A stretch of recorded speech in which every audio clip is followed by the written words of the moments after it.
গত এক সপ্তাহ যাবৎ শুরু হয়েছে এই পদ্মার ভাঙন, আর এই ভাঙনে বিলীন হচ্ছে ফসলি জমি, বসতবাড়ি। ফরিদপুরের চরভদ্রসন উপজেলার চর হরিরামপুর ইউনিয়নের সমীর ব্যাপারীর ডাঙ্গি যে এলাকায় আমি রয়েছি, এই এলাকাটাতেও কিন্তু ঠিক গত 10 দিন যাবৎ পদ্মা নদীর ভাঙন কিন্তু তীব্র আকার ধারণ করেছে। প্রত্যেক বছরেই কিন্তু এই নদী ভেঙে ফসলি জমি সহ বসতবাড়ি কিন্তু নদীগর্ভে বিলীন হচ্ছে। ঠিক এবছরও কিন্তু এই সম্প্রতি সময়ে কিন্তু এই দেখা দিয়েছে এই ভাঙন, এবং নদী তীরের যে বাসিন্দারা রয়েছেন তারা কিন্তু বেশ আতঙ্কের মধ্য দিয়ে দিন কাটাচ্ছেন। শুধু এই চর হরিরামপুর ইউনিয়নই নয়, এই চরভদ্রসন উপজেলার যে 4টি ইউনিয়ন রয়েছে, 4টি ইউনিয়নই কিন্তু আসলে পদ্মা নদী বেষ্টিত এই ইউনিয়নগুলো, এবং এই 4টি ইউনিয়নেই কিন্তু চলছে এই পদ্মা নদীর ভাঙন, এবং এই ভাঙনে দিশেহারা কিন্তু এই চরের যারা বসবাসকারী তারা। চরাঞ্চলের মানুষের কিন্তু প্রধান যে কৃষির উপরে কিন্তু এরা নির্ভরশীল, এবং এখানে বাদাম, ভুট্টা সহ বেশ কিছু চাষাবাদ হয়ে থাকে। বিশেষ করে একটা সময় কিন্তু এই চরে কোনো ফসল আবাদ হতো না, শুধু ধুধু বালু চর ছিল, কিন্তু বর্তমানে কিছু বাদাম এবং ভুট্টা চাষাবাদ করেই কিন্তু তারা জীবিকা নির্বাহ করে থাকে। নদী ভাঙনের ফলে কিন্তু আসলে এই যে ফসলি জমিগুলো বিলীন হয়ে যাওয়ায় কিন্তু তারা যে কি দিয়ে তাদের জীবিকা নির্বাহ করবে তা নিয়েও কিন্তু তারা দুশ্চিন্তায় রয়েছে। আমাদের হাজার হাজার বিঘা ফসলি জমি নদীতে গর্বে ভেঙে নিয়ে যায়, অনেক বাড়িঘর ভেঙে নিয়ে যায়।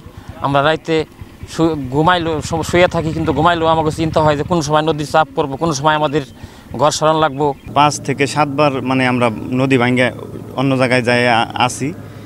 এখন ওই জায়গায় নদী দূরে ছিল, কিন্তু এই এখন দেখা গেছে আস্তে আস্তে ভাঙ্গে আবারও কাছে চলে আসছে। এখন আমার বাড়ি একদম নদীর পাড়ে, এই বাজারের সাইডেই একদম নদীর পাড়ে। যে কোনো সময় এখন আবারও ভাঙতে পারে। কিন্তু আমাদের এই ভাঙ্গনের জন্য মানে শুনছি অনেক কিছু হবো, এই করবো, বস্তা ফেলাবো, বাঁধ দেবো, এটা করবো, কিন্তু আমাদের এখানে কিছুই হয় নাই। সাধারণ কৃষক যারা আছে কৃষির উপর নির্ভর, যাদের কাছে টাকা পয়সা আছে তারা হয়তো এখান থেকে বাড়িঘর সরাইয়া অন্যদিকে যাইয়া কোথাও বসবাস করতে পারতেছে। যারা আমরা সাধারণ নিম্নমানের মানুষ, যারা কৃষিকাজ করে আমরা আমাদের জীবিকা নির্বাহ করি, আমাদের অবস্থা আমরা কোথায় যাব?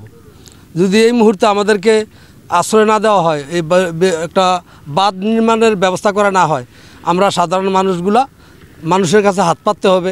বাংলাদেশ সরকারের কাছে আমার একটাই আবেদন, আমাদের কাছে আমরা ধান, চাল, আটা কিচ্ছু রিলিফ সাহায্য চাই না, আমাকে একটু এই নদী ভাঙ্গাটার জন্য আমরা তাদের কাছে একটু সাহায্য চাই। আমি এই মুহূর্তে দাঁড়িয়ে আছি ঠিক এই চরভদ্রসন উপজেলার চর হরিরামপুর ইউনিয়নের এই সমীর ব্যাপারীর ডাঙ্গি গ্রামের, যেখানে কিন্তু আসলে এই পদ্মা নদীর ভাঙন তীব্র আকার ধারণ করেছে। বেশ কয়েকটি বসতবাড়ি কিন্তু ইতিমধ্যেই বিলীন হয়ে গেছে, এবং আমি যেখানে দাঁড়িয়ে আছি ঠিক এখানেও কিন্তু একটি যে বসতঘর রয়েছে ইতিমধ্যেই একটি বিলীন হয়ে গেছে, এবং আরেকটি ঘরও কিন্তু এই বিলীনের পথে। ইতিমধ্যেই কিন্তু সেখান থেকে মালামাল সরিয়ে নেওয়া হয়েছে, এবং এই ঘরটি কিন্তু যে কোনো সময় এই নদীগর্ভে বিলীন হয়ে যাবে। এবং এই যে পরিবার, সেই পরিবার কিন্তু এখন তারা খোলা আকাশের নিচে কিন্তু তারা বসবাস করছে। গত বছরও প্রায় 20-25টা বাড়ি নদীগর্ভে বিলীন হয়ে গেছে, এবং অনেক ফসলি জমি নদীগর্ভে চলে গেছে। প্রতি বছরই নেয় কিছু না কিছু বাড়ি ঘর বা ফসলি জমি নদীতে চলে যাচ্ছে। যদি এভাবে যেতে থাকে কিছুদিনের মধ্যে আমার ইউনিয়ন নদীগর্ভে বিলীন হয়ে যাবে। তাই সরকারের কাছে আমার আকুল আবেদন থাকবে যে যত তাড়াতাড়ি সম্ভব আমার এই চরবাসীকে স্থায়ী একটা বাঁধ নির্মাণ করে যাতে ভাঙন কবল থেকে রক্ষা করেন।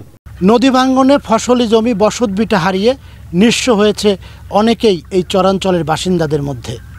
আবার অনেকেরই এই ফসলি জমি হারিয়ে তারা এখন আছে শুধুমাত্র তাদের শেষ আশ্রয় স্থলটুকু বসতভিটা।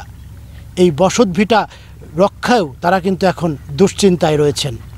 এই ভাঙন রোধে দ্রুতই ব্যবস্থা নেবে কর্তৃপক্ষ, এমনটাই প্রত্যাশা স্থানীয়দের। শিকদার সজল, সময় সংবাদ, ফরিদপুর।